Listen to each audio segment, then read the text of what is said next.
തമിഴ്നാട് തിരുവള്ളൂരിൽ ചരക്ക് ട്രെയിനിന് തീപിടിച്ചതിന് പിന്നിൽ അട്ടിമറിയെന്ന സംശയം. അപകടം നടന്നതിന് 100 മീറ്റർ അകലെ ട്രാക്കിൽ വിള്ളൽ കണ്ടെത്തി. ചരക്ക് ട്രെയിനിന്റെ 18 ബോഗികളാണ് പാളം തെറ്റിയത്. 12 ബോഗികൾ കത്തിനശിച്ചു. 12 ട്രെയിനുകൾ പൂർണ്ണമായും 13 ട്രെയിനുകൾ ഭാഗികമായും റദ്ദാക്കിയിട്ടുണ്ട്. മുഹമ്മദ് റഹീസ് ഇപ്പോൾ ചെന്നൈയിൽ നിന്ന് ചേരുന്നുണ്ട്. മുഹമ്മദ് റഹീസ്, ഇതിൽ എന്തൊക്കെയാണ് ഈ അട്ടിമറി എന്നുള്ള സംശയം ഉയരാൻ കാരണമായിട്ടുള്ളത്? മറ്റൊന്ന്, ഈ റെയിൽ ഗതാഗതം എപ്പോൾ സാധാരണ രീതിയിലാകും?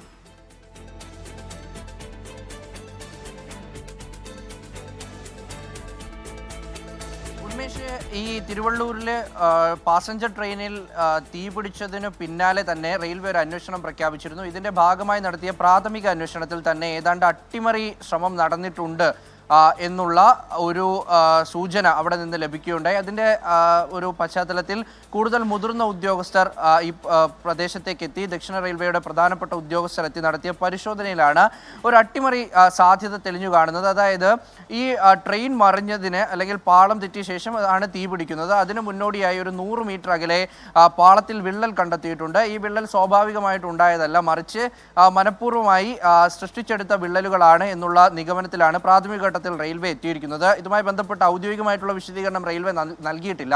പക്ഷേ മാധ്യമപ്രവർത്തകരോടടക്കം ചില ഉദ്യോഗസ്ഥർ സംസാരിച്ചത് ഇത്തരത്തിൽ അപകടത്തിൽ ഒരു അട്ടിമറി സാധ്യത കാണുന്നുണ്ട്, അതിൽ വിശദമായ പരിശോധന ഉണ്ടാകുമെന്നാണ്.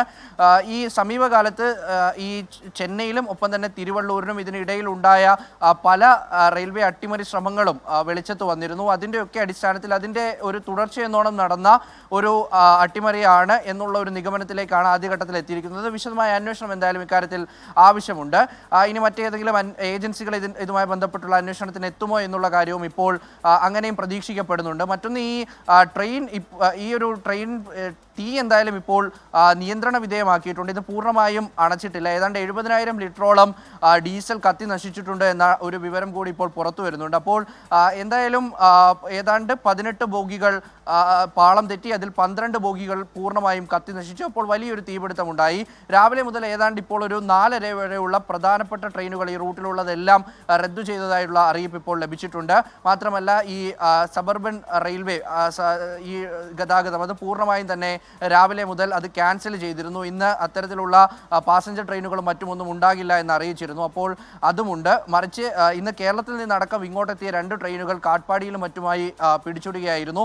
പിന്നീട് യാത്രക്കാർ അവിടെ നിന്ന് ചെന്നൈയിലേക്കും മറ്റ് സ്ഥലങ്ങളിലേക്കും ഒക്കെ ബസ്സിൽ പോകുന്ന കാഴ്ചകളും കണ്ടിരുന്നു. പലരും ഇതിനിടയിലുള്ള പല റെയിൽവേ സ്റ്റേഷനുകളിലും ഇപ്പോൾ കുടുങ്ങിയിരിക്കുകയാണ്. എന്ത് ചെയ്യണമെന്നറിയാതെ ട്രാക്കിലൂടെ നടന്നു പോകുന്ന പലരുടെയും ദൃശ്യങ്ങൾ നമുക്ക് കാണാൻ കഴിയുന്നുണ്ട്. അപ്പോൾ അങ്ങനെ പലതരത്തിലുള്ള ഒരു ഇമ്പാക്റ്റാണ് ഈ ഒരു അപകടത്തിനുണ്ടായത്. അട്ടിമറി ശ്രമം എന്നുള്ളതിൽ തന്നെയുള്ള ഒരു അന്വേഷണം റെയിൽവേ എന്തായാലും ഇപ്പോൾ നടത്തി വരുന്നുണ്ട്.